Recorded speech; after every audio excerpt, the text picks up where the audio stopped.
पैरों को ऊपर उठाओ, बेंड कर लो नी को, ये रहेगी पोजीशन। अब क्रंच जो करोगे साइड में कान के पास हाथ रखना है, ब्रीद इन एंड जब क्रंच करोगे बस थोड़ा सा उठना है, इसको रोटेट करना है हमने, बस ये क्रंच करना है। यहाँ पे ब्रीद आउट होगी।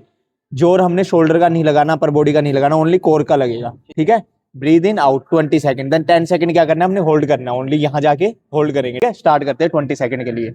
1 2 3 4 5 6 7 18 19 20, पूरा क्रंच करना है। 1 2 5 6 7 8 9 10।